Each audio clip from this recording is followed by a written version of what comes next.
Touchdown, back on road. Counting money, man, you know how it goes. Hit the VIP and tell my bitch to strike a pose. Hop in mode, hop in mode. Touchdown, man, we back on road. Spending money, man, you know how it goes. Hit the VIP and tell my bitch to strike a pose. Hop in mode, hop in mode. Let's get it going, because you know who I'm talking to. Yeah. Come on. Let's get it, baby. What's going on, man? I got my brother James Wright, aka Jay Wright, man. Dog, legendary. Milwaukee, Wisconsin. You know what I'm saying? Man, listen, I had to write this down though, Jay Wright, just because you know your resume, like, long. So I wanted to make sure when I give you your flowers, man, that I made sure that I touched on everything. So Man. I got the winner of the WIAA state title 3 times as a coach and a player. Yeah. 1 Sweet 16 appearance with UWM. Shout out to UW. Oh yeah, Panthers. And a 3-time Horizon League winner, bro. Yeah. 3, y'all. Pay attention. Yeah. And he was ranked 3rd in the nation. I mean, 3rd in Wisconsin State Honor Roll for track. James Wright. Bro, welcome to the Barcode Podcast, man. Man, thank you for having me, man. No, I appreciate you, man. It's big time for me, man. You know how I am. I don't get into stuff much, man. I let everybody else do the talking, man. But it's a new generation now. So we got to start, would you say, jacking it down? I got to start putting it out there. Yeah, Jackie, you got to put it out there, man. And that's why I'm very appreciative, you coming to, my platform and sharing your story and, taking us on your journey, man, because it's time to, the light has to be shown on you guys. You know what I'm saying? Yep. And for you, and like, well, for me personally, like all my interviews I do, like, means a lot, and I'm very appreciative. But this one, like, mean a lot to me, because you was actually coming to the practices, and Diener had me paired up with you, and a lot of people don't even know why, like, I'm like the way I am. Like, I played physical. I was an undersized big man.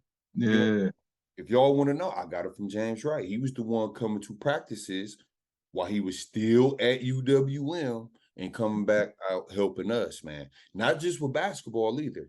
You was a big brother and you was a mentor. So you always been a mentor, man. Yeah, no, I appreciate that, man. But it was fun though, man. That's what it was about though.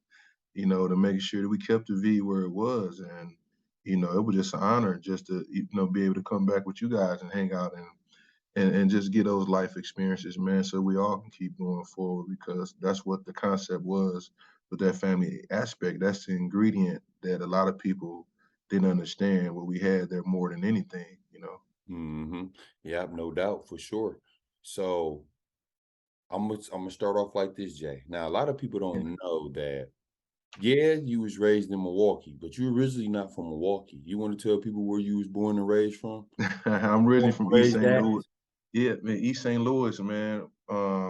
East St. Louis, man. We kind of migrated here, man. It's crazy that lets you know, to move to Milwaukee from somewhere else for a better place, lets you know that the place that we were at, just shout out to East Boogie, man, East St. Louis, man. My family and everybody there, just come from a family of athletes, man, and just great people, man. For sure. So when did you guys relocate to Milwaukee, Wisconsin? How old were you? Man, so it's crazy, man, because actually from like 3rd grade to like 6th grade, we were moving back and forth, man. My story is a little different, man, because it was domestic.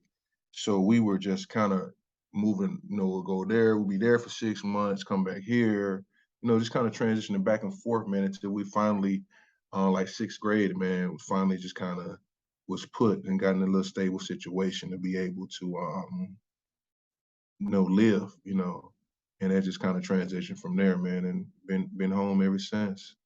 Yeah, for sure. So you get up here your 6th grade year. Now it's official because you was going back and forth. Yeah. And I'm gonna go into high school. Now, Yeah. what landed you? Who influenced you to go to Milwaukee Vincent? So, man, it's crazy that you say that, man, because actually, I went to Grand Avenue Middle School Woo! and With the grand. Let's get it. GA, baby. Yeah, baby. Yeah, man. But at that time, we was actually staying on like 26 in Kilbourne, man. And so then we moved out to the Meadows. So we was out there on off 91st and Brown Deer, man. We was out there. And shout out to the Meadows, man. It's crazy. Like, so we was in a whole different, part of the city. And we just moved out there, man. And then it's crazy because I was still at GA my 8th grade year, and that's when I had to sit down with Diener. My gym teacher was like, "Hey, it's a kid you need to come see," and he kind of came down and seen me and a guy by the name of Herb Langford. Man, we were like the phenoms from middle school at that time frame. And they were like, "Hey, you need to come to Vincent," But I was already going to pretty much end up going there anyway because that's where everybody in the neighborhood was going. Anyway. So then when I met Jose, that was a no-brainer. It was over. And after they clicked us up, in a little open gym, and I'm in 8th grade, man, this dude, was throwing me lobs then. Anybody know Jose. Hey, man, you ain't going nowhere. You can come here with me. I'll pass you the ball like this all the time. That's Jose for sure. Oh, what? And so it was a no-brainer, man. And then when I got out there, man, and Vincent, what it was automatic, boom. We in here. Yeah, for sure. And it's crazy how you and Jose connect. I mean, Yeah. you go to Vincent your freshman year and just the legendariness, even if that's the word, but We're gonna make him one today. Q, if you said I'm rocking with you if it ain't a word or not, that's what we do. okay. So for you going there, man, like y'all just made a lot of history. Y'all put us on the map. No knock to the guys before you guys. I'm just going off, my era, the guys who came back and helped me. But y'all making that decision, you making that decision going to Vincent, dude, it just really changed like the dynamic, for Vincent basketball. So how was it? How was the transition for you going into your freshman year? Like, did you play varsity out gauge? So I played like maybe 3 JV games. And then I remember, man, because, man, shout out to Black, man, Marshall Williams. Me and Black came in together, man, and it was like, wow, this dude, like, just to be on the side of him, it was like, man, we taking on anything. That was our thing. Like, I got him on the side of me. We can take on anything, man. So that transition, it was hard, man, because at that time we don't know nothing. We just hooping. We don't know how many games it take, when the season will be over. We just know we balling, man. It's funny. I tell the story that I remember we had like 4 games left, and when we got ready for state, and then it was like we're gonna take it one game at a time. I'm like, what you mean one game at a time? Then he was like, we get to the next one. He was like, we'll take it one game at a time. And so we get to like a game for the championship game at state. They like, dude, if we lose, this can be over. I'm like, what you mean the season about to be over, man? Like, I didn't even know. We were just balling. And so me and Black, like, but we ain't losing then, type of, that was our mentality. Like, dog, we finna ball out, So man, there was that transition, man. It was something, man, just because those guys that we had around us, man, like well, how our practices was at Vincent, man. Like our practices, man, was like, I want to say 3 times harder than games were easy because of the practice that we had and the gauntlet that we had with players all around us. You know what I mean? So the transition was easy. It was just learning that time management, man. Like you still got to do homework. You still got to do it. And I got to give a shout out to, Shad Washington, man. Like, so he was my big homie. Like Shad was a phenom. He's a football player. but he was that senior that did everything right, man, that every coach wanted. Like, never said nothing back to Diener, them, man. He just exemplified what a senior really should be. So him setting that cadence made it easier to where we was like, I can't wait till I'm a senior so that I can yell at the underclassmen, so I can get on them, like he prepared us, man. He was an ideal student, man. It's funny because even we tried to, team tried to go hang out, and like I said, I stayed way out there in the meadows, and here, we do a team trip to the movies. And they like, man, we finna go out and kick it. He be like, James, I'm taking your young ass home. Now you going home? I'm like, no, Shad, I want to go with y'all. He like, no, you'll take your ass home and you gonna be in the house. I'm like, man, this dude just can't wait till I'm a senior to do this to somebody, man. You know what I mean? So it was like we respected him so much, man. So when he said he didn't say a lot, but when he said something, his fingers are something like this. Like dude thumb came out. So when he did his hands like this, he was like, look, man. I was like, all right, whatever. He got these 8 hands, dog. Like, we don't know if he choke you, you can't get it off or something, man. But he set that cadence, man, and to where that leadership, man, was like, okay, how to like bring up the next group, like, you know what I mean? Like, couldn't wait to that turn. And it was kind of like, that's kind of when I watched the next group come under us, it was kind of the same way. Mm-hmm. Yeah. So with that, with you telling me, that story, like now I'll see why, you was always a leader, a great mentor, and that, you need that type. Yeah. You need that type of energy, winning state titles, any things you did in college, of course we'd get there. But for Shad to be that big brother / mentor, Yeah. it rubbed off on you and bam, here you are passing it down. Yeah. You know what I'm saying? And getting that leadership from him, it led you to 3 state titles. Yeah, man. And it just goes by so fast, man. Like, and because those a lot of games on your body. I think shit, we played 90 in 4 years. What we 98-7 or 97-8, one or the other. But that time flew by, man. It was like, man. And because you in that postseason and stuff after, like it's like extended time. So you're doing stuff to where it just goes by so fast. Yeah, for sure. Now, the 3 times y'all won, I believe it was your sophomore, junior, and Freshman. it was We freshman. lost my senior year in the semifinals. Okay. So before we touch senior year, so freshman, sophomore, junior year, you win 3 times straight. Yeah. Now, when you go upstate, and who did y'all play like your first year going upstate? Like who you remember the teams y'all had to go through before that championship game? So I'm thinking the first one, I want to say McGuanago. We had Warsaw West. Man, we had Middleton. It's crazy, man, to think about it. That was so long ago, man. And I should know them. Who was Washington? Janesville Craig. But they had some monsters, man. I mean, Chad Angeli, who was my teammate at UWM, played for Warsaw. Then Justin Lenberger played for Manitowoc. We played them also.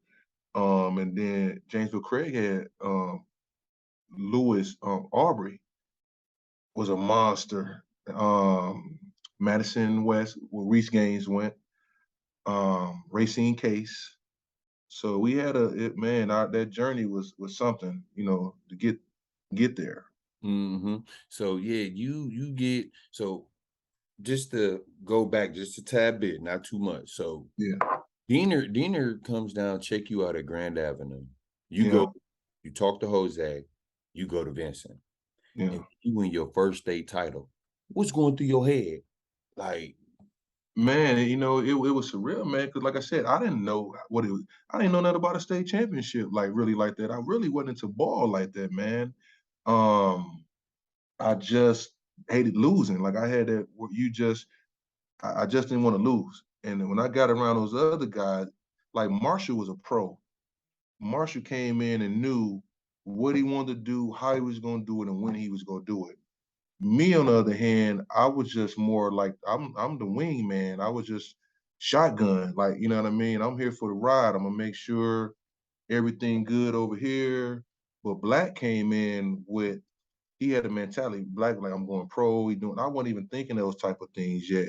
But how Black carried himself, or he was already a professional our freshman year. So to even have that, man, like, dude was like, he was on top of everything. Like, hey, this how many games we go. Like, he knew this how many games to take for this. This what we're gonna do for that. Hey, man, we'll go work out here. Like, Black had a plan. Hey, we got to practice, man. You go come down to we go meet Jose down at the Boys and Girls Club. Then Tuesday or Wednesday nights, we go to the Salvation Army. We go meet, man. So it was like ball nonstop. And people don't know what's special about Jose is Jose played basketball 3 times in a day. I don't know how he do it. Like from the summertime, he'll get him play in the morning with the old people. Mm-hmm. He'll go to school. He'll go through practice. Then he'll leave and go to LeVar Way and work out and play. Then he might sneak in like at nighttime somewhere outdoor and play. Like, dude played basketball all day, man. To this day, dude like mess around and do stuff like that now. Like, you know. So I didn't even know freshman year, like, until those dudes, like, man, you know, after we won state, I was like, oh, we won state, yeah, you know what I'm saying?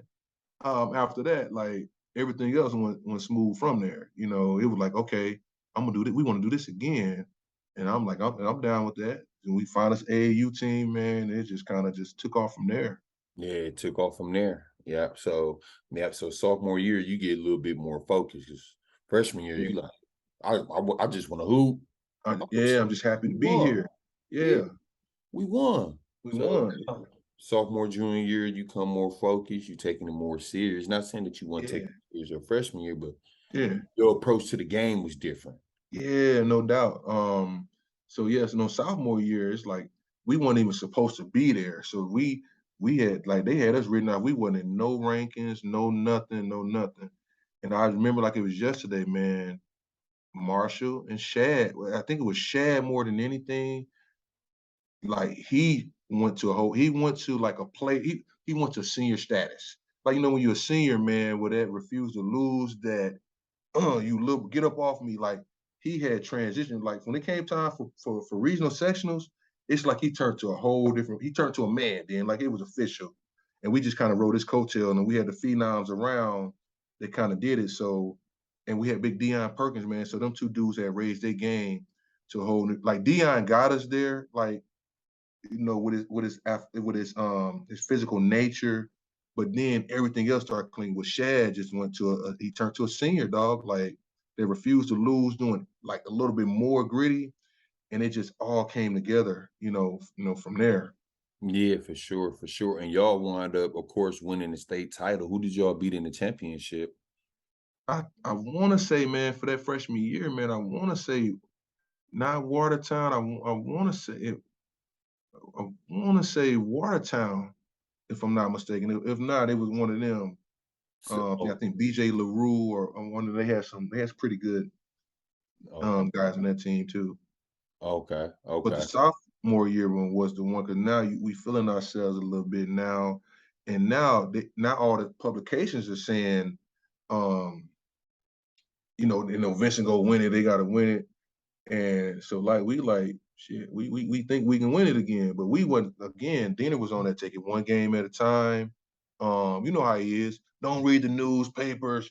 Don't forget what they're saying. But it's hard from a kid. That's why I said, man, it'll be hard to come up in this new era where they got phones, for everything. Where you can, anything you do is, if we'd had that stuff, man, to my lose focus, man, that's a whole different ball game. So we at least listened to that a little bit, man, but we still had that pride. We had all these, the different guys from different neighborhoods, and we was our brothers. We like, we can do it again. We go do what we did last year. They said we go harder. And so next thing you know, we find ourselves in the next situation and getting back there. Except we playing a city school team now, for state. So that's when it was cracking. So we got us there. We got Washington, Tulsa East. We had about 4 schools, maybe 4 schools just from the southeast Milwaukee, man. Of the state, southeast of the state, Mhm. that it could have went either way from there. Yeah. No, that's dope. Like just hearing that, and I wish more city schools can go back upstate and hopefully, they figure it out, you know. I think it's gonna be tough now, man, because the trajectory has changed now. Like, man, now dads are getting involved now. Like, the difference is, you got parent involvement, and now people are sending these kids to the parochial schools now for the safety net, but also for the education aspect. And we're losing out now, man, because guys are not playing basketball no more. Like, they got more options to do. And now these other kids are going to the Germantowns, they're going to Nicolay, they're going to all the school outskirts now because you got Action Al over there, guys who know the game. And as a dad, when you choosing your kids high school, you're gonna go send them some. We have the experience to know they got to go to someone that knows the game, and so now they're on the outskirts now, man. And I think the city, like, I love it, man. Like, because it made me, but those opportunities and things that are there, and resources for us, man. There's no more mentors there. Like, people are getting forced out of the city now. Like, and you're going to these other schools. And I think was that Academy of Science got a couple dudes over there that it was like, damn, they gave us some hope. And I think Washington might have been the last hope on the boys' side, for that, man. And when that didn't happen, I was like, man, it's gonna be tough to see because now they got the feeder programs now. Like, they're doing football. I mean, they're doing basketball like they used to do football. Like, they had they teams together from Pee Wee all the way through middle school to high school. So they had that continuity, man. And now they're doing it for basketball. I mean, I think my little god brother, man, they played 60 games for their in their feeder program over at Homestead. And I'm like, this is why right here. So now you take the phenoms, you take two of the phenoms from the city now and move them out to these teams with continuity. You can't do nothing about that. It's like the NBA now. You got to have a super stacked team now. You ain't finna get away. We used to get away with having 2 or 3 players on the team. Now you got 4 players on the team. So it's like spades. You got 4 in the possible now. Mm-hmm. When you're playing now, man. So I just don't see it, man. I would love to, just because it's just exciting to see that energy, from people from where you're from, man. But it's just tough to see that right now, man, because of people are trying to get to better situations, man, and resources to do better. Yep, yep. And I totally agree with everything you saying. And I actually thought that COVID kind of hurt the city So conference. that's that. So the little hope that we had for revival, that flushed it. I mean, well, I know it did. It flushed it, man. Like, unfortunately, academically and athletically, it hurt it big time, man. It just, hopefully, like I said, if something changes, man, with the new, I don't know if they get some new people in, like, who's to say, but it's going to take more people to give back. Then it's going to take a team on a coaching just as much as you trying to put a team together on the floor, where you got those dynamics to somebody say, when Lil Q come through and he's like, hey, all right, he over here with y'all. That's what they got over there. Boom, boom, boom, boom, boom for coach. I know what he's getting. I know what they're gonna do. And then you're gonna do your diligence to push everybody back there together. Like, you know what I mean? But I'm not gonna put my kids and anybody else in their unfit environment to where they can't excel academically or athletically. Yeah, yeah. And I totally agree with that. So man, I just hope the city conference get better. We just gotta Yeah. sit back and wait and see. So uh back to okay, so you win title your freshman, sophomore, junior year. You Hmm. fall short your senior year. Yeah. And when you fall short senior year, what all offers did you have your senior year? Like what all colleges were offering you? So my senior year, I had like a lot of mid majors. So I had, Illinois State. I had, UWM, of course. But I went to prep right after high school. Yeah, oh, okay. So when I went to Winchendon, then my stock just went through the ceiling there, and that's where I got the All American status, etc. Then, you know, I went from, you know, having Oklahoma, you know, I signed with Oklahoma originally, but I had Oklahoma, Rhode Island, Michigan. I think my last 5 schools, I think I had Oklahoma, Rhode Island, Michigan. I kept UWM in the mix. It's crazy because I ended up going, you know, coming back home to go there. And who else? I had one more that was a big one that I want to say maybe Providence for schools. So, but I ended up signing with Samson in Oklahoma. And then shit, I ended up staying for UWM, man. So, you know, they kind of took off from there, but it was cool because I got to come home, and that's why I was able to get up there and still, you know, do that stuff with, you know, with Vincent and a couple other things here in the city. That was big for me, but like, man, I can put on for the city right here. Like, Yeah. I ain't got to go far, and that was my thing, you know. And that's why when we made it to the Sweet 16, it's funny, man, because, you know, I made, you know, the USA Today, they were telling us to stop popping our collars. That's when we went to Sweet 16. I was popping my jersey up. They were like, the new trend needs to stop. I was like, man, I don't care what they talking about. I'm popping Milwaukee. I'm showing this across my chest. You know what I'm saying? Iowa State was my other team. Iowa State was my other school for the Big 12. That was in my last 5. Okay. But yeah, so that was big, man, to be able to do that and put on for the city. But I was just especially to having in my Milwaukee jersey because that was my intent to go there, you know, and do that. It just wasn't the way I wanted to all the way because of the, you know, the injury. But I still was able to, you know, push through that, man, you know. Yeah, for sure. So track. Now, I don't really know much about track. Yeah. And I asked that because I asked you, you know, the offers you had, you know, for basketball. But with Mhm. track, did you have any offers? Is it So for track, I had Kansas, Mm. Wisconsin, Oklahoma, Tennessee. Um, it's crazy, man, because, you know, track was that was my love. You know, I mean, the thing of it was with that, it was crazy because, you know, RIP to Coach Jones, man.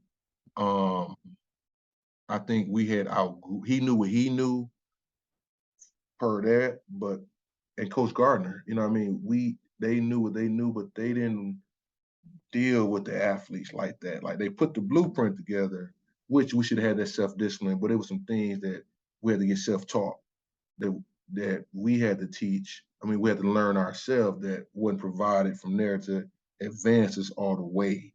And at that time, you know, I was squirrely and wily then, you know what I mean? So Mhm. I halfway wasn't listening to everything, man. But I went to state all 4 years, at least 4 events. I never got a first place, but everything was second, third. I was always there, but just not having that discipline or even somebody up there to say, "Hey, don't you do this?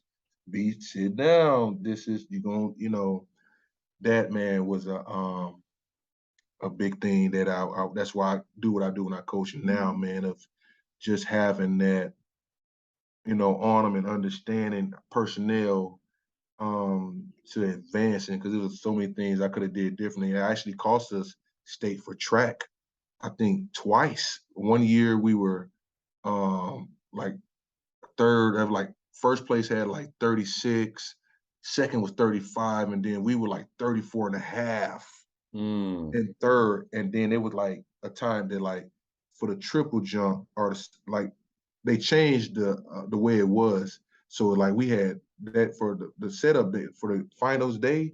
I had long jump, triple jump, 100, 4x1, like all the horse events in the same day. Then they changed it around and like you do this, the field events this day, and then you have the other ones that day. So it was broken up. I had all the horse events in one day. So when it came down to the finals, man, we up there, we upstate, man. So you know how upstate life is. We eating good, running around good, having too much fun, Yeah. and not the task that should be. So if I'd have that discipline, because I think 2 years like I didn't end up placing, man, or in a place I came in like #1 jump, or our 4x1 team had like the #1 time. And it's crazy because that's when the track team blew off, because I was a senior to LaShawn and Marcus and them. I come back and these dudes blazing, but I had kind of said that I was on them, but nobody was on me type thing. Like, you know what I'm saying? And it benefited them, Yeah. to go for Embracey and all them little dudes, man, the little bros, going from there. But I still, still said a lot of the times, man, and kind of set that cadence, man, to where the expectation, Yeah. this is what go do there. So it helped a lot, man. And like I said, I still was a part of, a lot of those things, man. And hopefully, man, they get me in the Track Hall of Fame, man. Hopefully, I'm waiting to get that call and see how that's gonna go. Oh yeah, for sure, man. Or you might have to call them yourself, man. No, man, you can't do it yourself, man. Yeah, I know. You got to be one of them old. You got to be one of them old dudes that like you, man. That you ain't beat their team too bad, or they just got that pull to put you in. You know what I'm saying? Yeah, yeah. So I know we all know that you ran track and you played basketball. Is that really why you initially signed with Oklahoma? There was already offering you? That was the initial plan to go there. And he was like, man. The funny thing is, because that summer, I ran with the Striders, man, and we blazing, man. We going crazy. Like we was putting on for the city, man. Me, Mike Bennett, who else we had? Brandon Hobbs, like, man, we putting on for the city, man. I'm talking about we out here at Nationals blazing, man. I'm talking about they like, man, they got you when you from here and you go to the places, y'all got black people in Milwaukee, like, Yeah, exactly. you know what I'm saying? So, man, we was out there blazing, man. And when I took my visit to Oklahoma, it was like 4 people that was at AAU Nationals for track that summer that remember me from there. And so right away, like when they seen their coach, when I was there on my recruiting visit for basketball, they were like, "This is the one I was telling you about right here." They were telling their coach, like, I was a 6'5" dude running 100, and like I was to talk, like I got busy that summer, and they were like, "Hey man, you can always come over. You ain't even got to practice." If after they pulled up my records and stuff, my time for the summer and for the year, he was like, "Hey man, this is a no brainer. Like you can do both. I'll talk to Coach Sampson, and you'll work that out, and we'll do whatever we got to do to get you on board." So I was like, "Man, shit, I'm all on board for that." You know what I'm saying? And then Coach Sampson was like, "Yeah, you can do it." But you know how it is, man, when they trying to recruit you, bro. Oh yeah, Everything, you can do it. saying, Yeah, then you sign on the dotted line is basketball. basketball. But I think he was gonna hold true to his word, because he couldn't. What I was doing at that time couldn't be denied. And the sad thing is, I had just started lifting weights. Like I had never lifted weights. Like, but I was always strong, from the jumping and stuff. But now, when I had just started to lift, man, it was starting to balance out. So I was faster and stronger now. So I couldn't wait to do it again. So that's why I was so upset when I did get injured, because that year that I broke my leg, I was going to do that for UWM after the season, and I was faster then. I'm like, oh, I'm finna eat this up. I had already seen the conference records, and whatever, and like all my high school stuff was better, than the times that people were winning with for conference. I'm like, oh, I'm finna eat this up, and I think I had ran like 3.42s, man, 4.240s. For the 40, I was like, man, because now I can actually move my upper body. I was stronger, you know what I'm saying? So I was waiting for that to put that together, man. Like I was looking to pass the basketball season to that. That's how excited I was, because I was moving like that, you know what I'm saying? Mhm. So I never got it down to there, man. Actually, man, after I broke my leg, I ballooned up. I went from 207 to 287, 288, man, in 8 months.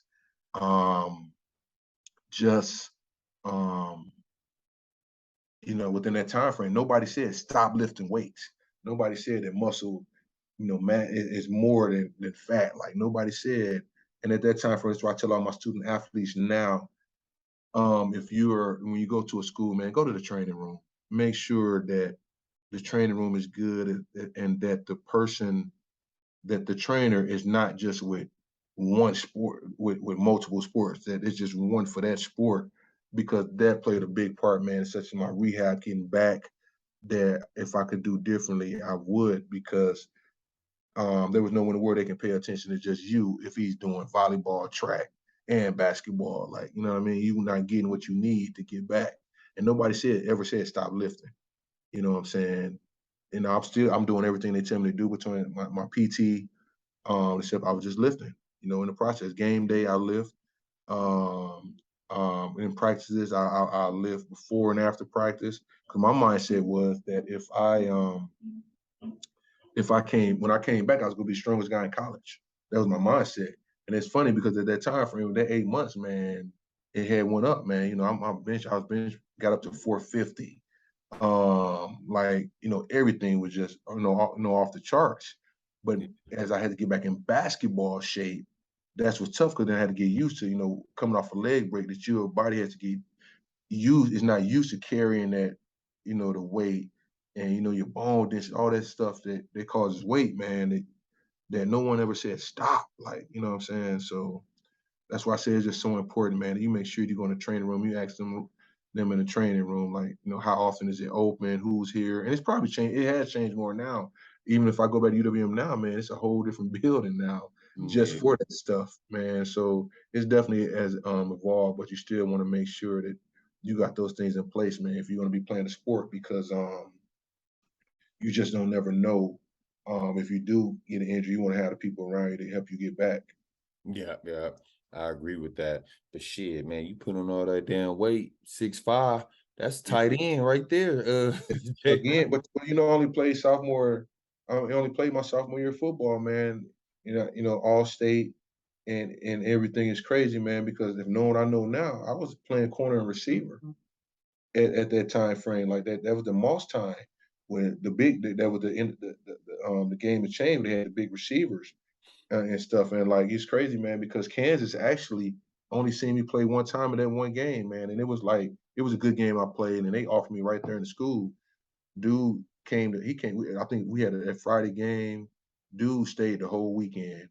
He was trying to get me to sign them papers, man, Monday. Like, he had already, yeah, man. And then the head coach came back right away. And like I said, it just wasn't enough people around that was pushing it. I was like everybody else, at that time frame, chasing that orange crack rock. You know what I mean? Yeah. At that time, basketball was looking great, but just football just wasn't sexy enough for me. Then I loved what came with basketball, like everybody else. Yeah. That adrenaline rush from dunking and blocking. Just the adrenaline you get from that, man, is like no other. Hey, don't forget knocking people down, dog. I learned it from you, cuz. Hey, man, that's funny, man. I try not to tell people about that, man. It's funny, man, because I'm looking at a chat on my phone we just started balling in the morning at the Y, man. And one of the homies in the chat talking about, man, we know Jay Wright back. It's just different in the gym now. Dog, was bodies on the ground everywhere. And I don't even remember they said somebody fell, dog. And I was like, fuck it. They be like, he's a five. Like, dog, he fell on his own. Fuck him.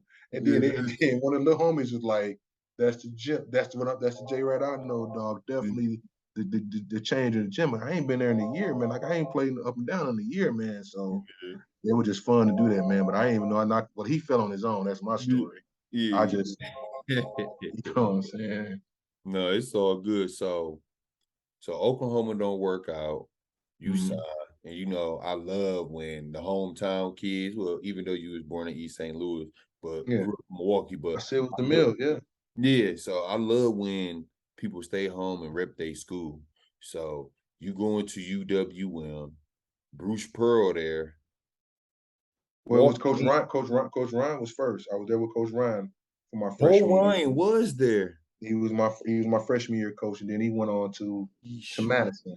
You right, Jay Wright. It was Bo Ryan before the Badgers. Yeah. My apologies. So you go in there. How is it your freshman year?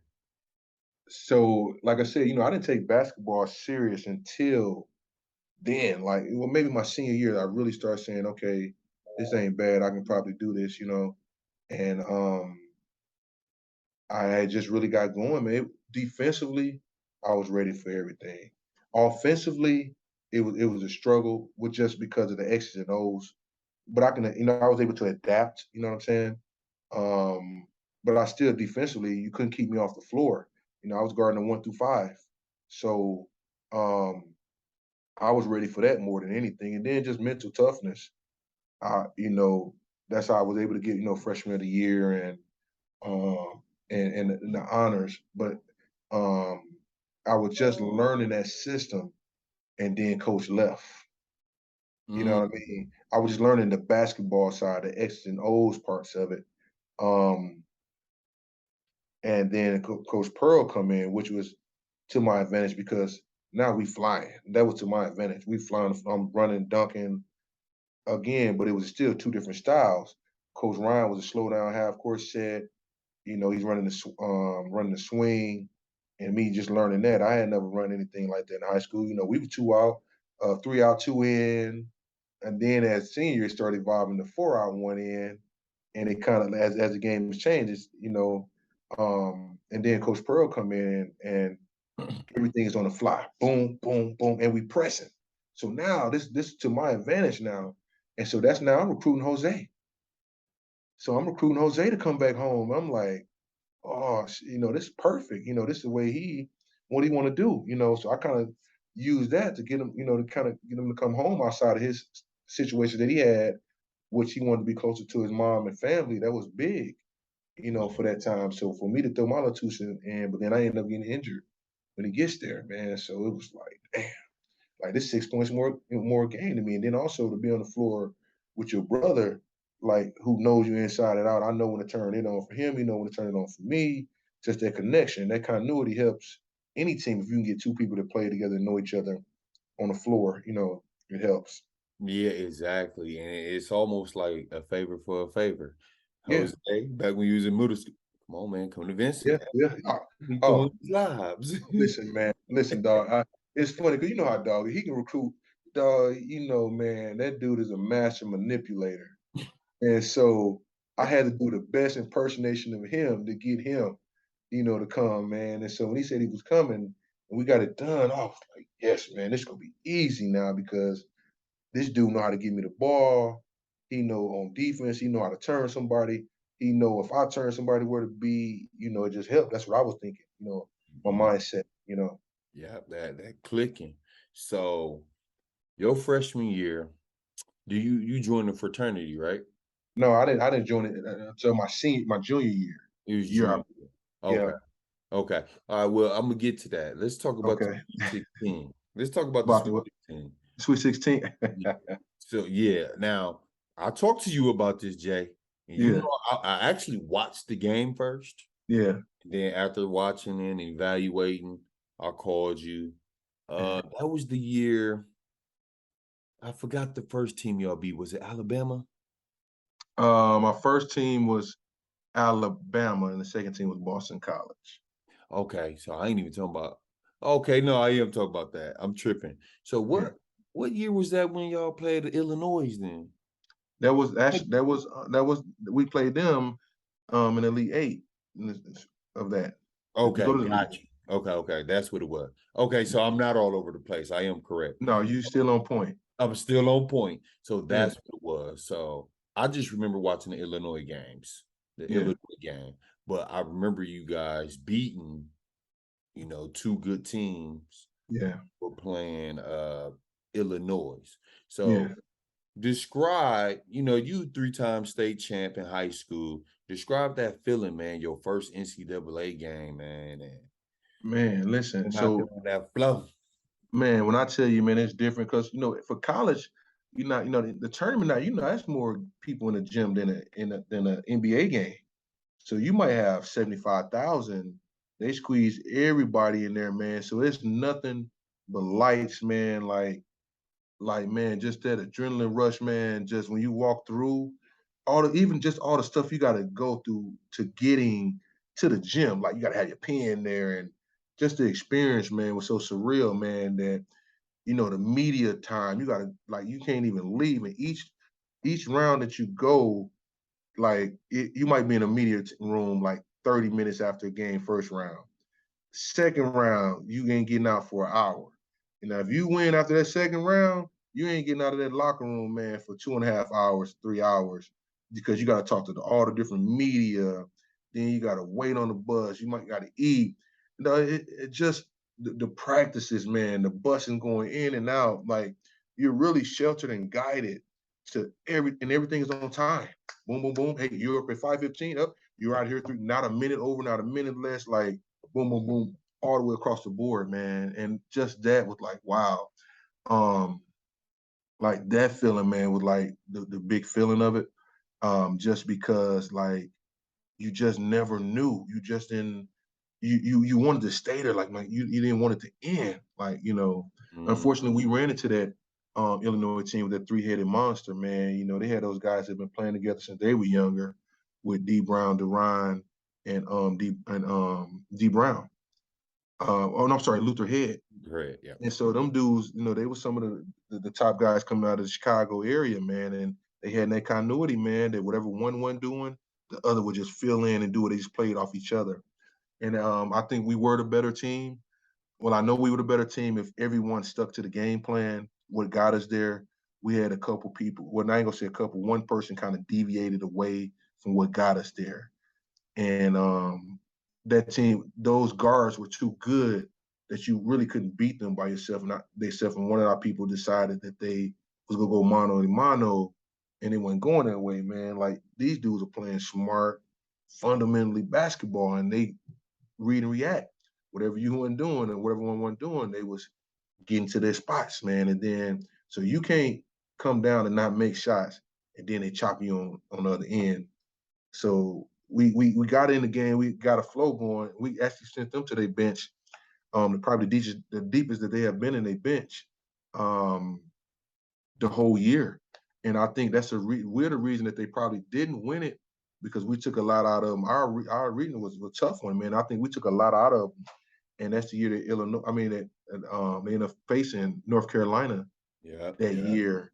And I just think it was a totally different game. They just looked like they were dead, like they didn't have no legs, man. Like, D Brown was probably one of the fastest dudes from one end to the other with the ball, man. I see him actually give up the ball, and I'm like, dude, once he gone, he gone. But he was taking those breaks, like, here, you take it, you take it, you take it. And then like a lot had been taken out of him for that, Yeah, man. Y'all had a good group. Joel Tucker. Yeah, Money Man. Yeah, Money Man. Chris Hill. Y'all had the Boo Davis. Yeah, man. Jason McCoy, Andrew Tiger, man. Oh, and yeah. We had so that for Wisconsin, that was big that year, man. Because actually that year we actually had about we had about 10 guys from Milwaukee that were in the tournament that year. Like I think let me see, I think Lou team went to the tournament that year. I think Shiny Mac team made it. Big Marcus, their team made it. So for that year, man, I'm talking about we had a lot. Green, I think Madison made it. We had a couple guys, from Milwaukee's on the Madison team that year. And Marquette, across the board, man, like we was repping, for the mill that year. But on that team that we had a lot of guys that were champions. Tiger, was unbelievable, man. Action Al was a freshman, but he came and did his part, man, on scout and everything else, man. That dude's something else, man. Man, I'm telling you, man. And I'm gonna tell you a funny story, man. So one day we're in practice, man, and of course, me and Al always playing around, man. At this time, I'm in the doghouse with the coach. I'm on scout team, and he's a call me Big Joker and Al Little Joker. That's why I got in my name in my phone right now, Little Joker. He called the other day, a couple months ago, man, and my daughter like, who is Little Joker? I saw that's your Uncle Al. Oh, you call Uncle Al Little Joker because we in practice, man, and Pearl snaps one day.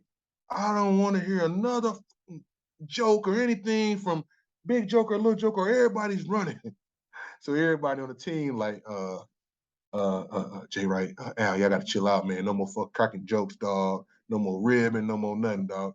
And we looking like, Al, I didn't even do nothing. That's all James. You sound just like Dog, but man, the character on that team, man, people don't know. See, the funny thing about Boo Davis is people don't think he talk. Like Boo Front would sit there, man. Him and McCoy, they were like Method Man and Red Man. Like they were always doing something over here. So it was just always like guys would get serious, then we'd be playing around, and then we'd get serious. So it was never a dull moment, man. You know, from the time we started, man, to the time we ended, and that's what made it special, man. Because we did our teams. We did everything together, man. That summer, man, we was at the lake all summer. We work out, lake, work out, go to school, work out. Like the whole summer, we had 11 guys for summer workouts that was unheard of. Like to have weight room, like everybody got busy. So, and that year, our schedule that year was tough. Like kind of set us up for. We played Kansas, we played Colorado. Like we had a top tier, we had a top high major schedule. Like Pearl was like, hey, you guys are like that too. So he kind of instilled that, like, y'all can play with anybody type thing. And it's funny because as the tournament, when it came time for the conference tournament, when teams was breaking down, we was starting to get our second win then.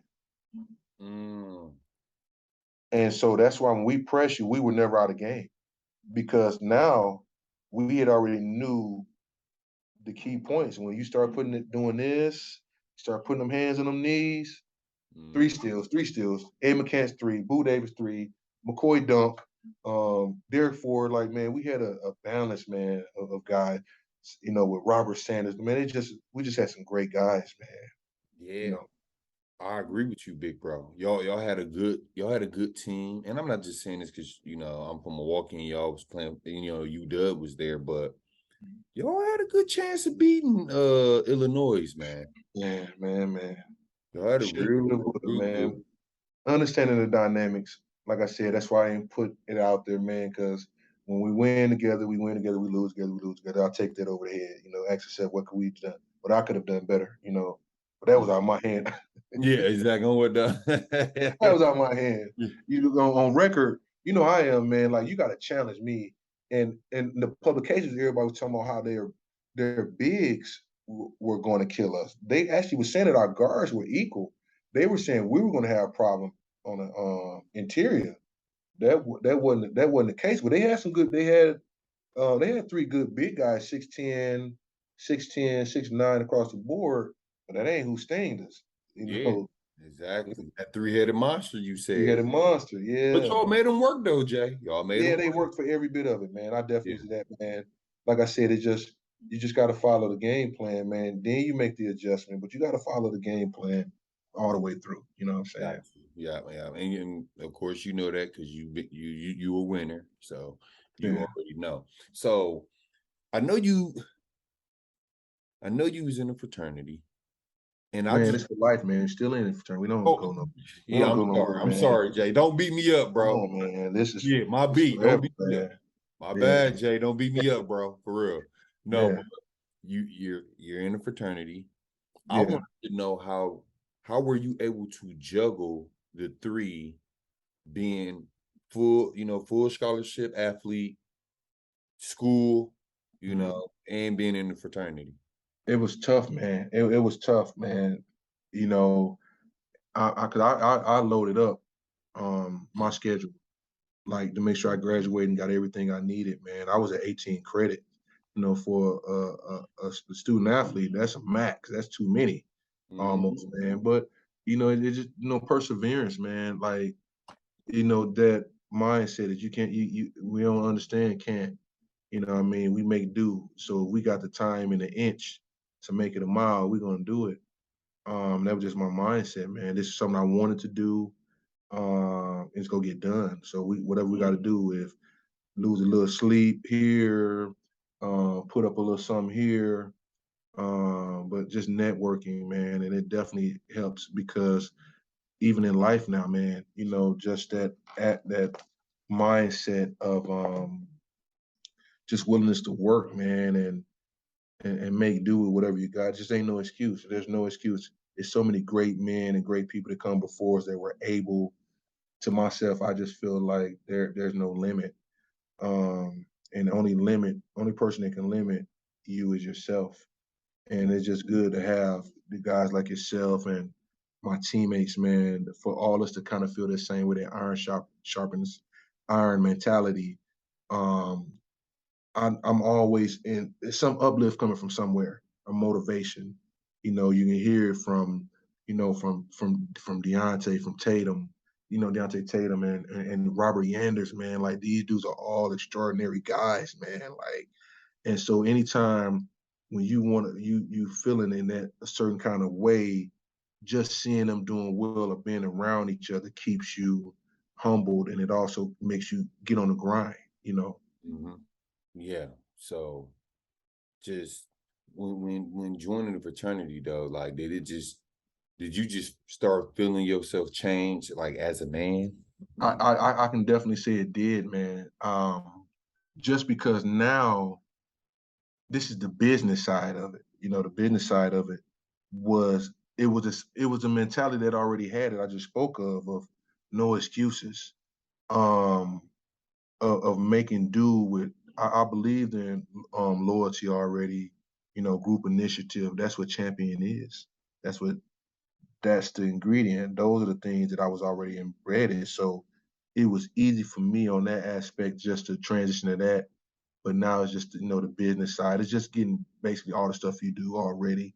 You're getting it on paper. And now you got an army to do it with you, which gives you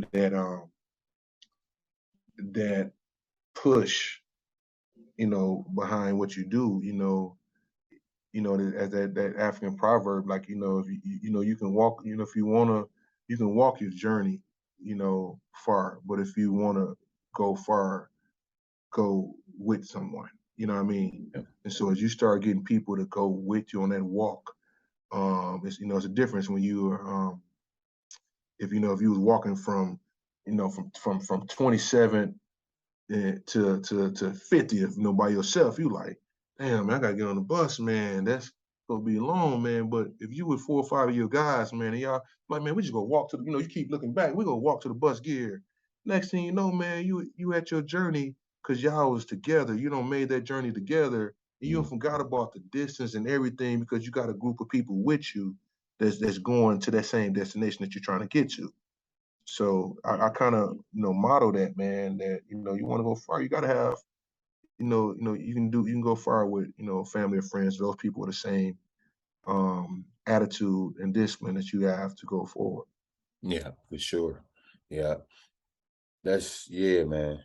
That's dope. I think a lot of young men going into college, need to look into doing that, because I would tell anybody, it ain't for everybody, but it can be, especially, like I said, man, for, the teamwork, aspect of it, man. And also, like, our now the OGs in the frat, man, like, man, these dudes are extraordinary old men, man. So, to learn from them business, man, and marriage advice, relationship advice. They've been there and done that, man. And like I said, these are educated men, um, who've been through what you're going through.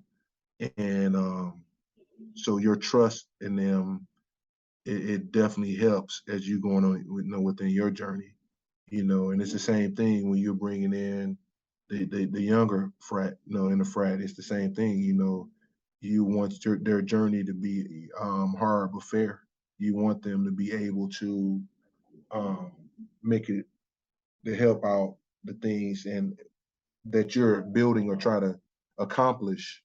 You want to make it easier for them, but you want to teach them that different routes so they don't have to bump their heads or et cetera. Same thing, like I said, what we've been doing at the V already. Hey, man, do this shit, man. Get your grades, man. Do this, man. Leave her alone, man. Do this. You know what I mean? The whole, you know what I'm saying? The whole take your ass to class Q. We ain't, you know what I'm saying? Come on, man. Game day. Why the hell you out here with this? Da-da-da. And kind of, putting things in perspective, man, to help everything going, man. That's why I was so excited to see the growth, man. I love to see all our guys, doing well, man, and yourself. And like I said, even the young with DG, man, it's funny, man, because I used to literally kick him off the court, man. When dude would before he had his growth spurt, man, like a little kid, man, he'll be on the sideline at the Y, dribbling for 3 hours straight, dog. And he might get in the last game if somebody stopped. He'll get in, man, and get in there and do his little stuff. Scored 1 or 2 times. He geeked, but he's been at the gym since 5 o'clock, and he might not get to play till 8:30 before they close up the gym. And he Yeah. would patiently be on the sideline, man, just doing it, man. Same thing with Greg, man. Just watch their growth, man, and all of them, man. Like everyone is doing well, man, and that's the championship to me, man. To see us young men, from the city, man, give back, making sure that everybody good. Like it's not a day in the week that I won't get a phone call from one of them guys that's from UWM or from Vincent, man. Like we're all still a close knit group, man. And that's what the force of life would come down to be, man. Because now we're raising our kids now and making sure that they're in the best situations and competitive. Like if I want to send my son down to Little Rob down in Missouri to his program, no man, take him. I'm not even worried about what's gonna happen to him when he get there. Here you go, he's yours, and he can do the same with his kids if he's sending them up here with me, and the same thing across the board with all of us, like our brotherhood. Yeah. And brotherhood, man, listen, brotherhood is just so powerful, man. And I gotta shine a light on Vincent, man. I just feel like that's just how the school history is, man. Like not even just basketball though. Like I'm still in contact with my class that I graduated with, not all of them. It just we just stay so tight, man. And that's what it's about. Yep. So and that's why, and a lot of people don't understand the significance of Vincent is out of all the high schools, man. Vincent is the only school that had 26 zip codes in it. So everything that was going on in the city was in Vincent, and that's why we had the funny dudes, the singers, the comedians. We had everything that came out of there, man. Like it was so much talent in that school, man. It's just crazy, man. Like to see the difference in it now from when we were there. Like even just the basketball games, like our basketball games, like it was standing room only. And that was a high school game. We play the top teams, man, to go back to the game. And I'm like, man, what is this? And they actually be coaching. And I'm like, man, this is crazy. I used to tell the dudes on the team as I'm coaching the girls, like, we used to fill this motherfucker up. Y'all, I don't know what y'all doing. Y'all doing this damn sideline dunking. Do this shit in the game, man. Get some people in here. Win. Like, you know what I mean? Just that bar was raised, man. Like, and I think it pressured some to where it was too much pressure for them because that was the expectation of the school. You come here, you expecting to add to the hardware, So I love to see, man. Hopefully we can get it back one day within his lifetime, like we spoke of earlier. I think it's going to be very hard because it's just not pieces in place. One thing our proud principal, Miss Erkins, did was she put pieces in place. The things that we're speaking of, she put in place. Our security was what? Vincent alumni. You know what I mean? Our coaches was outside of Diener was Vincent alumni. So you had all these men in one building in place, keeping it the way it's supposed to be. Everybody played their part. Lunch man, lunch lady, security, safety, everybody was in place. That was kind of like angels looking over you, man. So that's what was so special about it, man. And that's why I'm glad that you're doing this, man. And thank you for letting me be a part of it, man. Because like I said, I don't get on a lot of this stuff talking about nothing, man. I'm just ready to move on to the next. Hey, let's, with me coaching, I'm like, hey, who the next girl? Let's get them going. Let's try to push them out. Let's win.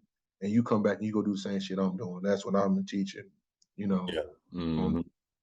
Yeah. So you graduate from UWM, of course. Did you get right into coaching, or did you go overseas? So I did go to South America. I went to Uruguay, man, and my injuries they just wouldn't healed all the way, man. I was in a third world country, And the crazy thing is, man, when I was back over the break from overseas, my agent was like, "Hey, let's get you home. Let's test it out. If it ain't back then we'll try to find you somewhere else." Because my leg kept flaring up. But then when I'm home, that's when Griff passed. And Rest in peace, Coach Griff. man, Coach, man. And so it was big, man, for me and Hines to step in right away. And we knew that Nicole was coming the next year, his daughter. And so we wanted to make sure that she got everything she needed, to us to look over her to get her out. That was my reason for doing it. And so that transition, because I'm still fresh out, I still know a little bit. So I was really pushing, to make sure that we got everything that we needed to start coaching right away, man. And it just kind of took off from there. Yeah, most definitely took off from there because you got 3 as a coach. I mean, 3 as a player and then 3 as a coach. At the same school, man. So that's kind of dope, man. So I got, 8 of those balls in there I'm responsible for at least. Yes. You know what I mean? But those stayed ones for the basketball, man. I'm just happy to be a part, of something of that nature. And now as I'm coaching now, I find out how unique it was and how hard it is to duplicate or do that, just to get things in place for that. So trying to replicate that and get things in order is like the ultimate goal that I'm working on right now, just to build that chemistry of people outside and inside of it, So it's in the making. I'm making it work. So yeah, your three state runs that you won as a coach at Vincent, was it almost kind of like yours? It funny. Sophomore, junior. So the joke between me and Nicole Griffin is, I used to tell her, I'm not putting you in this game because if I put you in this game, you're gonna have one more win in me. So I actually got one more win in her. So I think ours 98, and we both lost in the semifinal at state. So we lost in the semifinal my senior year, and then she lost it in her senior year. But my record is like 98-7. I think hers is like 97-7 or something, or 8 or something like that. Yeah. So to this day, like I'll say something like I won more or something like it. And it's crazy because she was really going after it, like at that time frame, to do that. She wanted to get 4, but we fell short, within that, man. But yeah, it's still dope to be in those conversations and things of that nature. Yeah. And y'all had a great group of girls around, that 3-year state run, Yeah. a lot of them. RIP, Destiny Blue, man. We had Ashley Burks, man, who was just a monster. Shalon Landry, who coaches with me now at Shorewood. Nicole, Terry Stamps, man, Damo, man, it was kind of like our boys, man. List could have kept going, went on, man. Tanika Rogers, Nymeria, like we had, and Nymeria didn't even, I tell Nymeria to this day, she the reason that we didn't win it because, she transferred her seeing like, hey, you know how it is. Everybody in this community is in your ear saying, hey, you can be this over here, go over there and get it by yourself. I understand that if you keep winning, you ain't got to average. All these dudes at Vincent don't win Division I and et cetera, and our numbers are just like everybody else's. Yeah. We could have also went to another school and dominated and got our numbers, but we bought into the team concept. You know what I'm saying? And that's what we're trying to read. Rachel's story we had, she was there freshman. Yeah. And she left. Like, it was like, man, like she stayed. I know for a fact we went for her if she stays, So it's just one of those things, man. It's a living, to perfect that, man. Everything got to be going the right way, outside of planning. But the sale has to be just as much the sale to your youth. That's the big thing. Yeah, most definitely. I definitely agree with that. So winning it them 3 times, how you feeling as a coach? Like, damn, I just did this as a player, my old high school. So I was on myself at that time, like, oh, I'm good at this. I'm good at this shit. I'm good at this shit. I ain't got to go nowhere. I ain't doing this. I'm like, I'm good at this. But like I said earlier, man, it's a little bit of balance, man, of everything. Your supporting class. Like I said, eventually the thing is, your AD got to be supportive. Your cooks, it's everybody, your engineers, it's everybody. It ain't even just people don't understand. There's so many things behind the picture that a lot of people don't understand. That all those things got to be in place too, because everybody, man, from your nurse to your in every championship I won, all those people in the building played a pivotal role in our success. You know, our engineers will be there just as much as we do. Open up the building for us in the morning time. Then you see Delta riding on the little thing to pull the bleachers out after trying to make everybody go home and give me 10 more shots. Let me make 10 more shots. You know, he's had to open up the door for the school for Deontay in the morning at almost 6 o'clock before school. He, Tatum was in there. Like I said, man, the cooks, man, our safety, everybody played a part. I think we got away from that, man, that Vincent turned into like a reality show that everybody wanted to be a part of it. So people started coming in with the wrong intentions. They came in on the benefits of them and just say I coach at Vincent or I teach at Vincent or I'm this, and they forgot about the piece that they were there, the kids. And so slowly but surely it started disintegrating away from what Vincent really is, which was the family aspect of it and the kids. Yeah. You know what I mean? Yeah. So when that happened, is that when you transitioned to start coaching boys? No, man, no, never, ever, no. So you know I coach boys in the summer. I do boys track, but for basketball, man, it's a different generation. My mindset nor my temperament will let me coach boys. Like I can control myself with girls. You know what I mean? One of the little hard heads, dog. We gotta go 6 minutes. We gotta, you know what I mean, dog. Dog, you ain't finna. No, man, I'm good. I pass on that, man. But the thing about it was, girls was easier because to the point that girls would listen to you to a fault. They would listen to you if you got a game plan and everything. They will listen to you to a fault. And I think any good coach would kind of tell you that. So I thought it was easier, but then as it started transitioning, and pieces moving around, man, and having to start from the ground up and building, man, it was tough. Just because all those pieces I spoke of earlier and true intent wasn't around what you're trying to do. So you can be the only man trying to fight a battle, man, to help mold and mature and do those things. And that's why I right away transitioned to having the girls who played for me on the coaching staff. And I started figuring out that's what programs do, because as they're closer in age, they're starting to they can relate the information and tutelage than you can. Like it was funny, man, because Shalon and Ashley, it's times, man, I can walk on the other end of practice, on the other end of the gym, and I can hear them snapping. Oh, hell no, you ain't finna be halfway doing this. This ain't what we do here at the V. Da, da, da, da, da. And it's so funny, man, because the stuff I used to say to them, to hear them saying that to the girls, like, man, this is crazy. Like, it's a peculiar language, man. This is the championship way. You go do this or get the hell out the gym. So when I heard that, I was like, oh. So I just walked over there, like, hey, what y'all do to her? And I ain't had to say nothing because they were just as good, Yeah, exactly. Yeah, man, that's dope. Man, you molded them, like you said. You know what I'm saying? We all been molded. So, and you know what I'm saying? That's why we, think the way we think and, operate the way we operate when it comes to basketball. So, yeah. So you leave Vincent, and when you leave Vincent from coaching, is that when you transition to going to Shorewood High School? Yeah.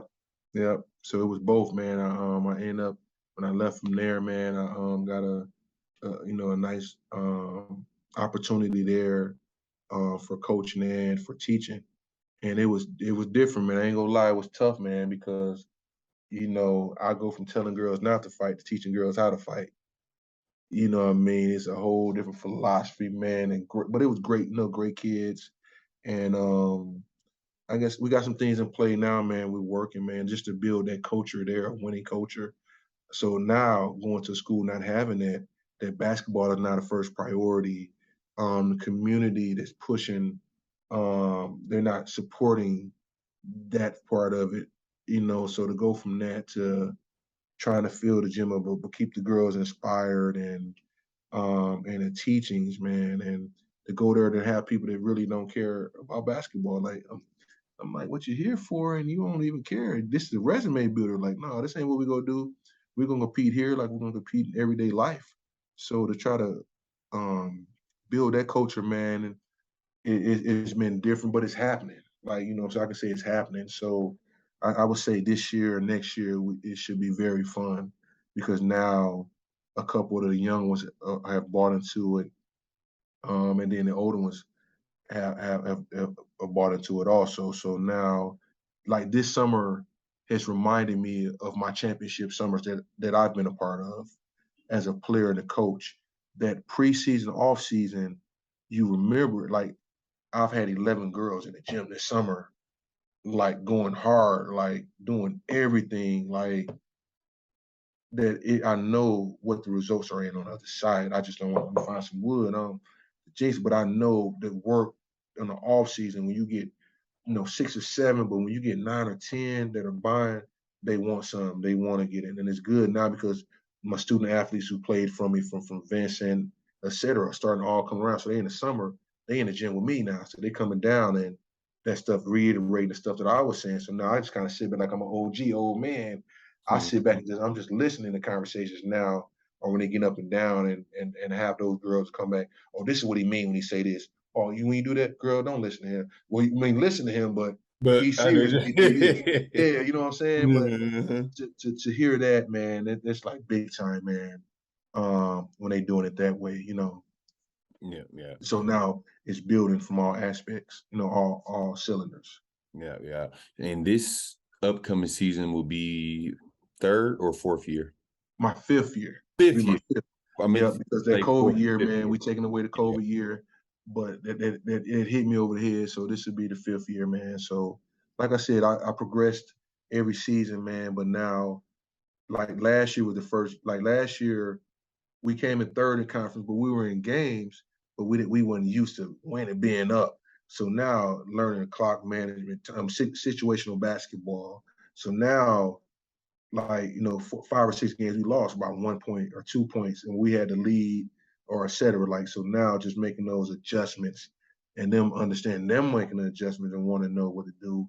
And then we got a couple added pieces now that love basketball. That's good. So the 5 years you've been there, this is the first year. Even though when you first walked in, you had to do a lot of rebuilding and molding and shaping, like you used to do.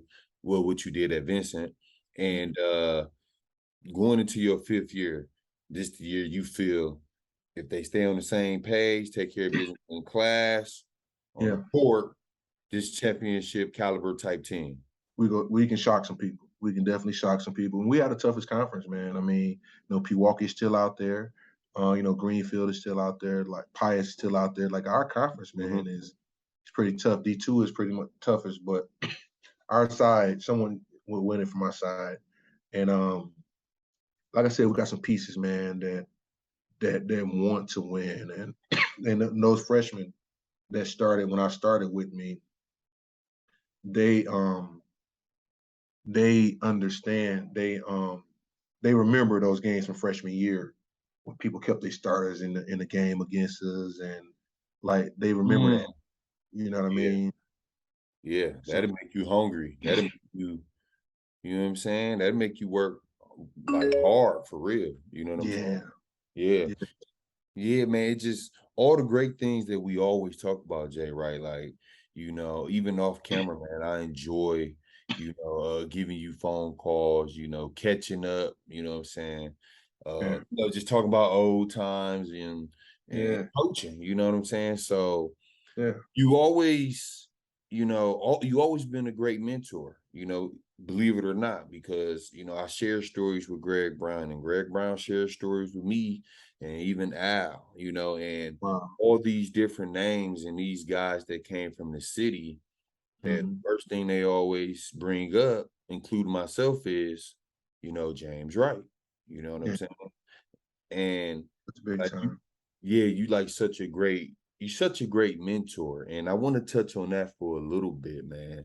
You know, you've been mentoring, forever, and it I want the light to shine on this for real, because we can come to you, and we're grown men, but we can come to you for advice, and you can just you just be there for us, when we need you. And then for you to do it for the kids, like, that's great. You're still doing it for the kids. So I want to bring up this award too. And I think it's I know you got a community service award. It was presented by the Bucks, right? Well, I received community Yeah. service award from the Bucks. Yeah. And that's, if you That was want from to touch on that. Yeah, touch on Oh that. man, so someone nominated me, man, on the things you spoke of. Mhm. Like like I told you before, man, I've never done it for myself. Like it was always about, everyone else and seeing other people, uplifting other people. Um, that so someone nominated me, man, and they called me up, man, and they were like, "Oh, you going on? We're putting you on in April." Like, so it was cool, man. Me and the family got to get out, man, and receive it. And the crazy thing is, my family it was on national, it was on live TV. Usually when they do that stuff is at halftime. They actually, it was the first time out, man, and Mark Jackson even gave me a shout out, man, during the game. Like, man, it's people like this to help the community, man, that go out, and every community should have one like that, man. So to hear that, and then the funny thing is, when I'm doing the interview, my phone is going off, man. This is my aunties and my uncle in Florida, man, and everything. I'm like, damn, what you doing on TV, man? What you doing on TV? You know what I'm saying? So it was Mhm. live, man. So it was dope, man. And the crazy thing about that day, man, Q, what made me take it in, I had my aha moment with it, because like after, they did the little thing at halftime, we was going to, get something to eat. And I seen it was like some of the movie Q, I seen like 4 students from Vincent, man, that I worked with, man, as I'm going up. They were like, Coach Wright, Jay, all the way through it. And then when I got, so I got my wife with me, man, and I got my twins, and we go like up there, and we get to, the pizza joint. And one of the young men, man, and he says, "Oh my God, that Coach Wright," he tells his manager, like, "That's who I was telling you about. Can I go give him a hug?" And then the manager, like, "Ain't he the one that was just on TV down there?" And then he was like, "Yeah." She was like, "Wow, you." She was like, "You was just talking about him, like that dude helped change my life, man." And at this time, I'm like, it Mhm. was like it was scripted, man. I'm looking around, I'm like, damn, how is all this happening like right now? Like, uh, I'm like, how's all this happening right now? And my son and my daughter's like, wow, daddy, like a lot of people. But dude, like, he asked his manager, he was like, can I give him a hug? And he just came, she was like, yeah, he came and gave me a hug. He was like, thank you for everything, man. He was like, man, I'm doing better now, man. And everything you told me came true. Woo, woo, woo, man. And I was like, man, it's good, man. I gave him a hug, man. And I ended up getting his number, man, just getting back in contact with him, man. But just from the moment from I left from off the court, up the steps to my seat, and then it was like it's almost like it was like a movie, like they planted on people to pop out in this, but no, man, they were just coming out, man, and it was all the same theme, man. And I was like, damn, wow. Like, so when I talked to my wife about it later, she was like, because she never really understood the effect. She knows it more, not because she does, she knows me, but to actually start seeing it more now, because people are starting to speak up about it now, and now it's coming from all angles now with Mhm. things, man. So it's been kind of dope, man. That was a dope experience. Yeah, man. And like, dude, just hearing that story, dude, it just got me like it got me happy. Mhm. You don't get emotional sometimes, just Yeah, yeah, yeah, like yeah, when you think about it, like yeah. I mean, for that time you- frame, it did, but man, what it did is it definitely motivated me, man, to want to do more. I want more dunks now. I want to move more people now. Like, you know what I mean? I want to share that energy, man. And I think that's one thing that COVID kind of took away from us, man. The common touch, and hugs, man. Those little things, man. High fives, because everybody's can hide behind social media and say happy birthday rather than call or show up. You know, all those different things, the common touch, excuse me, that gives us those energy, you know, for those things, you know. Yeah, for sure, Jay. Man, dog, you know, I can talk ever Yeah. with you. You know what No, I'm saying? man, you know, I got Dog. if I got time, Q, you know how it is, man. We'll Yeah, sit down, I'm man, already knowing. and But go, you know. hey, but Jay, right? Damn, I hate I gotta do this to you, bro. Before I let you go, dog. Yeah. I know you cool and you humble and you cool with you cool with all these guys. Yeah. Dog, I gotta know your top 5 all time from Vincent, dog. Come on, man. So you know what, Q, this is easy for me, man. I'm all right. Oh, okay. I'm all right with my decision. My decisions. So I'm gonna go from number 1 to, you said 5? Give me 5, yeah. So man, so listen, and I can support every single one of them. Number 1 would be Greg Brown. Mm. Greg, because people understand that Greg had like a Michael Jordan mindset. Like he was a person that can actually do to you what he say he's gonna do to you. You get what I'm saying? And to watch his growth, man, how strong he was, and people don't know he's like damn near ambidextrous as a defender. I'm always thinking of ways of how to guard people. You know what I mean? And you couldn't guard dude. He was at that time he was a 3-level scorer. Then in high school, if you can do that in high school, you know you can do a lot. Um, Number 2 was Marshall. Mm. Marshall was just like I said, he was a pro, man. Black was a catalyst, man. Just he just knew what he wanted to do. He was 6'4". He was a grown man. You know, then like people, I was just athletic, wiry, strong. Black was YMCA strong, like old the uncle. When you go to some, where you going? Where you going? Where you think you're going? You know, like yeah, Yeah. and then, boom, boom, like everything was with purpose with Black. You know what I'm saying? Like so he was by far like one of, and he got more champs. So you know he's a champ. 3 would be Jose, um, because Zay can control a narrative. He can control it on the stuff. You know he's a winner, proven winner for one. Statistically, um, he could he can just run your team. He was your coach on the floor, man. Like it hasn't been anyone better. And the funny thing is, the myth is that he couldn't shoot was crazy. The thing of it is he didn't have to shoot. Exactly. And the thing about it, his last 2 shots were the winner shots that we needed for everybody that said he couldn't shoot. He just didn't have to shoot. Mm-hmm. You know what I'm saying?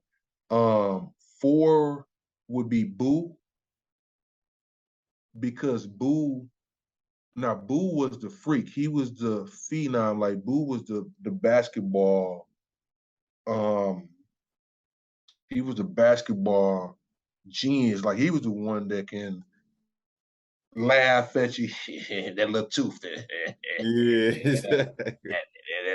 And Boo played defense. People that was underrated with him. People don't say he'll lock you up too. Like he would lock you down. It's just so hard, man. We had so many, man.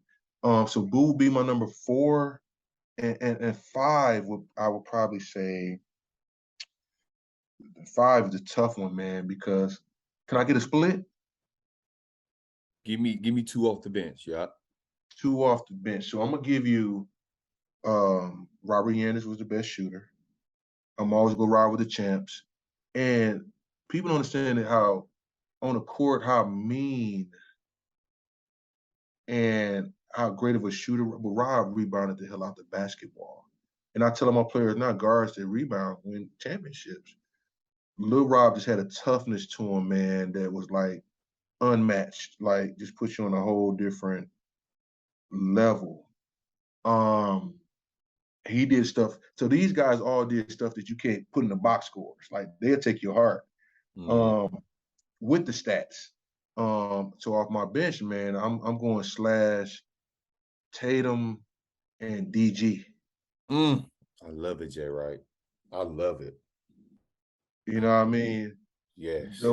Those man, DG, just because it's just funny because I watch everybody growth, and as a defender, I'm always thinking how to defend every single one of these dudes. So I know who can kind of do. Tatum was just a workhorse, but he'll YMCA you too. He'll old school you. He'll bag you down from the 3-point line. Like, dog, if you don't get your little bony tail up out of here, man, trying to back somebody down. You know, he did all that. And then DG, man, was just he was a 6'4" point guard, man. That I think his immaturity stopped him from being the number 1 pick in the draft. Not immature, but he didn't have a seriousness. Like he didn't have if he had a Greg Brown seriousness or a Tatum seriousness, because his tools, but he had got so good early that he wasn't playing basketball no more. He was playing with people. Like, you know what I mean? Like he dribbling, it was a joke to him. Like, I used to be like, dog, would you please get serious for wanting to kill people? Like, we couldn't get him over the hump to just be mad at something. Like, you know what I'm saying? Yeah. But he was just a smooth dude. That was his that's how smooth he was, you know, with stuff, man. So yeah, man, I will put that crew, man. That's just mine personally, man.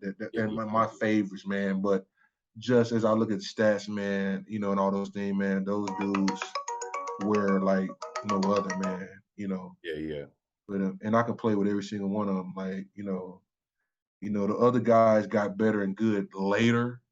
You know, the Landry brothers all got better later. You know, Marcus got good later. You know, he was always on a cuff link. Then he got, you know, that confidence, he got better. Then, you know, Carl, you know, he was on the baseline and he just kind of took off from there. Like, you know what I'm saying? And like I said, I mean, I'm probably leaving off 10 other guys that's on our bench that could have went to other schools. And you know what I mean? Mm-hmm. Yeah, for you put me on the spot with that one, man. But that was a little easier for me, man, for that, just because I had a feeling, man. I said Q go ask me somebody, because it never fails, man. I'm like, listen, all y'all want to do is try to start a fight between the Vincent dudes. So they're gonna see this, and I'm gonna get a call or a text or something saying, Jay Wright, oh, you out of order, you did it, man. But I think it's respectful, man. And everybody know I'm gonna stand on the purpose of it. Like, you know, at the end of the day, man, I tell people, at the end of the day, when we look up at our banners, man, we don't know who the star was. We don't know who did what. All it says is that, you know, V-House is champs. You know what I mean? That's just how it is. You know what I'm saying? Yeah, for sure, man. So with that being said, bro, man, I want to thank you so much coming to my platform, the Barcode Podcast, bro. Coming to chop it up with your little bro and your protege. It's dope, man. Q, I had you out there pushing people down like you was Barkley, dog, like Boogie Cousins. You out there, You know, that's what I'm known for. You know, a lot of people don't know the back seat at Vincent, man. And I tried to, like I said, you did a good job molding me as far as like my approach to the game and my leadership and being that glue guy. You know, of course we fell short, but I always appreciated, you know, what you taught me, Jose, Greg, Boo, you know, all you guys, man. So I'm forever grateful, man. And I appreciate that, bro. That's love, man. I love you, man. As soon as we get off, man, I'm gonna check in with these kids. They calling like crazy, man. Okay. And then we'll chop it up, man. But you know, it's always love. If you need anything from me, man, or if you want to come back home, man, come on. I have some for you, baby. Okay, love. Thank you for coming to the Barcode Podcast, big bro. I love you, bro. Love you too, bro. Love, baby. Just touched down, back on road, counting money, man. You know how it goes. Hit the VIP and tell my bitch to strike a pose. Hop in mode.